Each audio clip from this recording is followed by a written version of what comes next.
Hey everyone, thank you so much for tuning in to another video. In today's video, we are doing a part 2 for the July monthly budget setup. And in today's video, we are focusing on our bill pay tracker.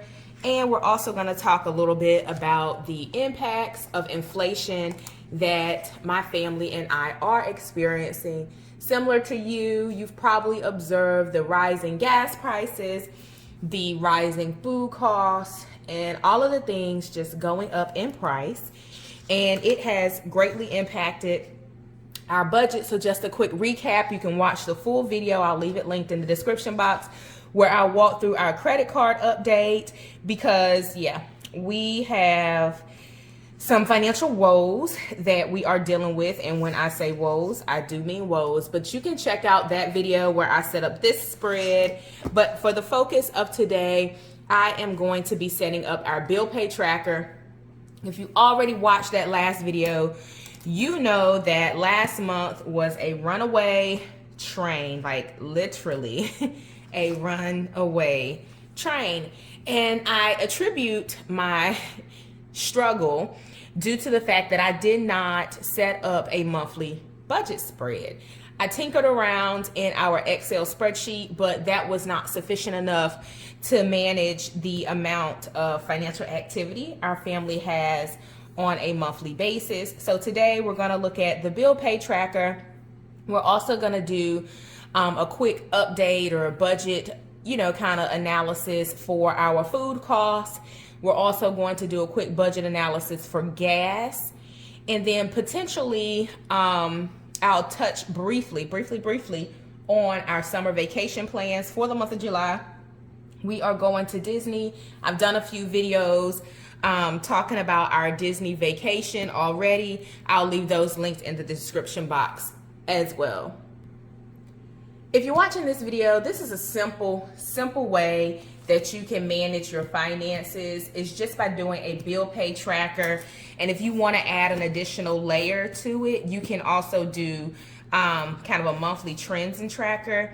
And then you can set up some financial goals. So this is super simple, and I believe this is a great foundation for budget practices or best practices when it comes to your budget. So again, it's like really simple, where you look at your bills, you look at the amount, you look at whether it's paid or not, and then on a separate inside sheet, you can compare the total to your overall income. That'll tell you if you are positioned to save, or if your strategy needs to be more of a debt payoff strategy, or if your strategy is to pay for certain living expenses. I've talked in the past about our desire to get a new fence put up. So you can profile into your financial plan each month your goals. So that is super important, particularly now during a time where we are faced with inflation and the rising cost of products, goods, and services. So it's always important to take into consideration how you live, your goals overall, and what you are looking to accomplish in a month, and profile that into your spread. In my last video, I did talk about, kind of July being one of our busiest months, and that is really true.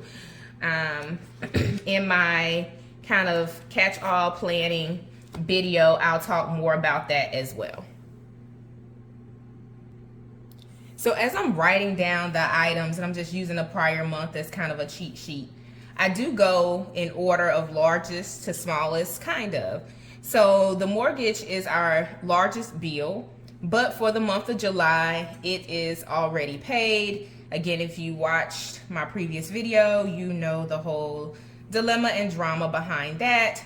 Daycare is another large payment, but thankfully, July is the last month. Yay! Yes. July is the last month that we will have to pay this ginormous bill because my son, he's in pre-K. So he's at the facility until I think mid-July. and then he is off to kindergarten. So there will be some weeks in mid-August, I'm sorry.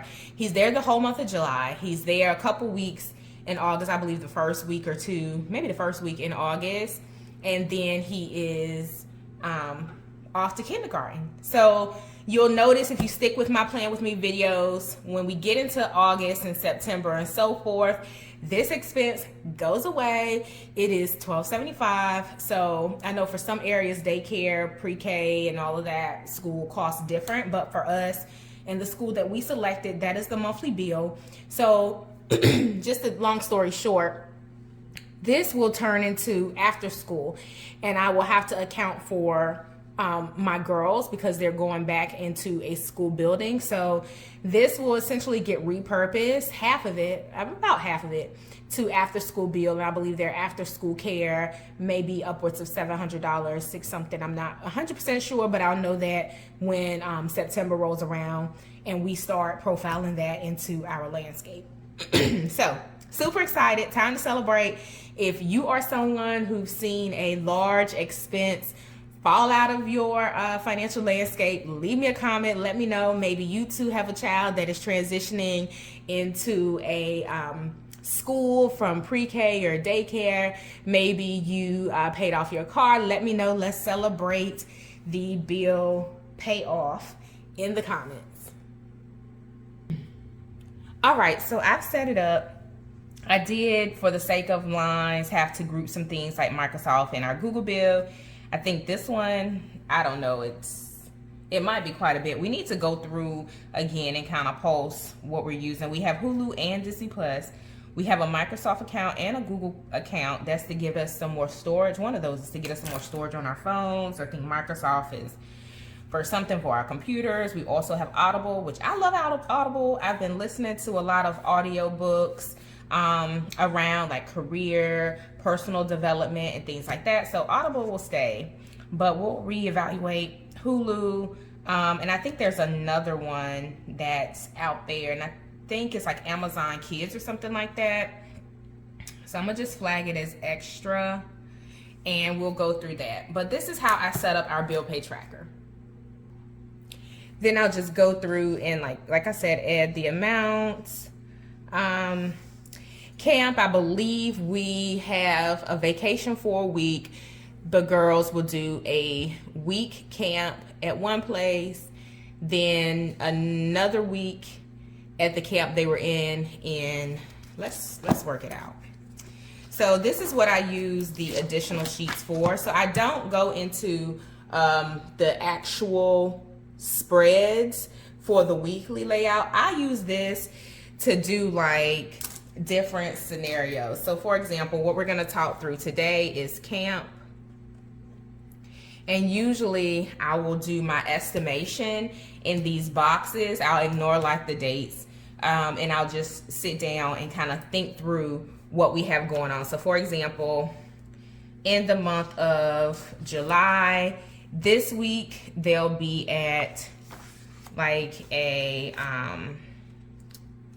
I don't know, it's like a fitness type camp, and I believe that camp is, so for the 1 week of camp, I had to go and check real quick.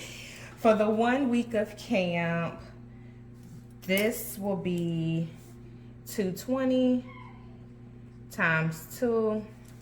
Then we have another week. They're out of order at this point, but the dollars are right.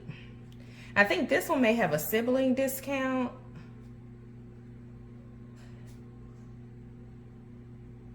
So I will note that, although I'm not sure. And then they'll have camp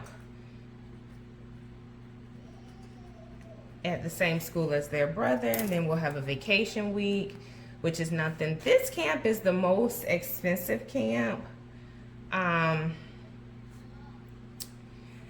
So I mean, you can clearly see $345 times 2 compared to the other camp rates is you know, a bit much. So we have to ask ourselves, you know, how many weeks do we want to go to that camp. It is more convenient for sure, but that dollar, it adds up, right?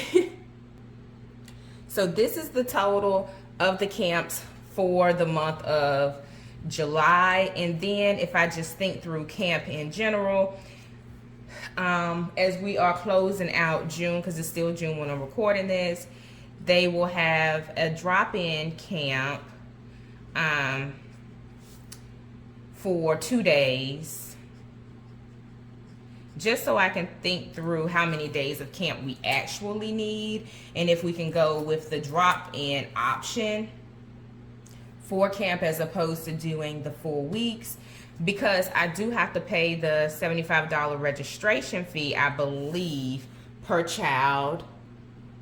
So if we think about it, if we only do the drop-in based on the need for this particular camp, it is $270 for the week for both children, which, I mean, if you think about it, 2 days, it's quite a bit. So maybe, we're going to look into some additional options. I know through my job, we have kind of a backup childcare program. So if you are a parent and you have employee benefits, check to see if you have employee assistance that also offers backup childcare, because I believe for us, it's like less than $20 for the full day for the backup childcare. So part of our benefits. So make sure that you are checking that. That's just an extra nugget for you all to think about if you have a job that has pretty good benefits. And I think I oopsed this, so this may not be $270. So this is real time, and I know this video has gotten real chatty, but I realized that they'll need 2 days for 2 children, so we have to do the math here to see how much the week will really cost us. So maybe I did that. Y'all, I don't know. Anywho, I'm just trying to think through different scenarios, and I probably did that already. I'm not sure. I think I did. So ignore that. No, it's $240 plus the $150. Then that'll tell us the whole week. All right, so we're back on track. So this is the total for that week. This is each child to be $120 plus the registration, one child, $150. So the total is the difference. So those are the types of things that I use for the camps. I'm going to leave these 2 blank because I'm going to add in August just so I can make sure I have my bearings straight. But let's talk a little bit about the food budget and our gas budget and some of the things that we can do to kind of mitigate that bill, because things have gone up. Now it costs me over $75 to fill up my tank. And I don't drive a whole lot because I still work from home some days, but it's about $75 per fill up for my my car. I think for my husband's car, he might be at close to 40. I think it's like 38 or something like that. I haven't filled up his car recently, but so this is per fill for my car, my husband's car. I know he fills up more frequently because he drives a lot for his job. So this one is kind of inevitable. And I want to say maybe he fills up twice a week. And it might be a little bit more than that. So 2 times per week over the course of the entire month.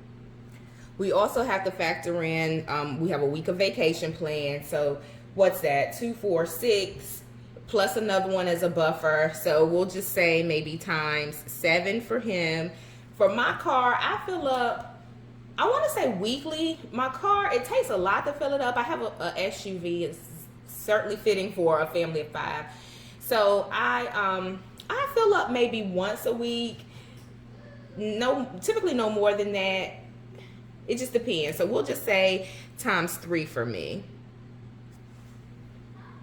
I have certainly been underestimating the gas bill, because right about now it's like a little over $500 based on this estimate. So I need to update our spreadsheet, which is where I do kind of like the tracking. So let's think about food as well. Food, I ran to the grocery store last night just to get some breakfast items and some fruit. and that bill was like $80. It was ridiculous. I could not believe that I paid that much. But for the food to help, I'm going to start couponing. I'm going to actually start looking at the deals more frequently. I shop a lot at Food Line, and they have this program where if you buy a certain amount in like produce and cereals and whatever the categories are for that particular month, they will give you kind of a credit, a store credit. And one time I racked up like a $20 store credit just through their savings program. And I went and I ran into the grocery store for just either some quick dinner items, just like a random trip, and my bill was like 88 cents. So make sure that you're taking advantage of any like deals where you shop, online coupons, look at what's on sale for that particular week and eat based on what's on sale. We are a family of 5. I am skipping HelloFresh for the entire month of July. You can check out my previous HelloFresh videos here on my channel. I'll link a few in the description box as well. But we're gonna skip that for the month just because, you know, I've found us not really eating them when they come, and I just end up freezing the meats again. And it's just a whole thing. So they are helpful, I think, when we get back into the rhythm of like school and a more consistent flow. But right now, I've not been diligent with HelloFresh, so there's no need paying for that. And I believe now for the 2 meals to feed 4 people, I believe my last bill was like $80 something, $85 once you factored in shipping, and that's just a bit much. Another thing that I'm doing to help with our grocery budget is doing a better job with kind of meal planning. Even though I may not meal plan based on the exact day, meal planning is so helpful. So in thinking through what I've spent on a few runs, I've also incorporated Whole Foods, which can take a whole paycheck. But I think I'm going to try to manage us at about $175 per week, with a kind of bulk run somewhere in between. So if we just say 175 times let's do it times 3, and then a $200 kind of bulk run to BJ's, and then this is like our weekly restock. I don't know if this is doable because usually BJ's, the last BJ's bill we had was, I want to say $400 because we added in some like household things.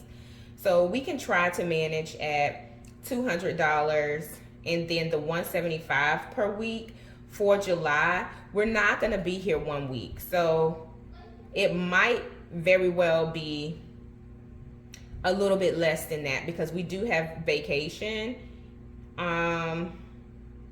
So let's see what becomes of it. So I feel like $525 plus the $200 should get us where we need to be for the week, for the month, which is $725, factoring in a whole week of vacation. I think for the kids' snacks, we're gonna do the Dollar Tree snacks, even though those have gone up in price and the bag sizes have gone down. I think that may still be a little bit more economical for us. So I'm gonna toy around with these 2 scenarios, given the inflation that we are experiencing, to see if we can manage to these numbers. So I put in here my tracker and trend. Oops, I don't wanna bend up my pages. So we're gonna say gas, grocery. So when we factor in everything, I just did a budget line and an actual line. I'll come back and see how we did over the course of the month. We also want to factor in kind of that dining out budget and like a miscellaneous, because we also have, like I said, the birthdays and anniversaries and things like that. So dining out, and then celebrations. I'll call that celebration. So dining out, I believe when I think about non-vacation weeks, I think I'm going to a dinner with some colleagues. I may do like a celebration dinner because I was recently promoted on my job. So we may do a celebration dinner. And then I think I'm gonna do maybe a meetup or something like that if you factor in my coffee runs. I'm not sure what the dollar amount is going to be just yet. I'll think through it offline. I'll look at some trends from June to come up with a budget, and then when we do like a end of the month check-in for July, we'll do the actuals. I also plan to do the same for our Disney travel, so make sure that you hit subscribe if you've not already hit subscribe, because I'm going to do a check-in for our vacation to go through all of our actual spends. I'm going to do a check-in for the July budget, so hit subscribe, follow me here on YouTube, give this video a thumbs up, leave me a comment. Let's take it to the comment sections and have some dialogue around monthly budget planning. I will speak to you in the next video. Bye, everyone.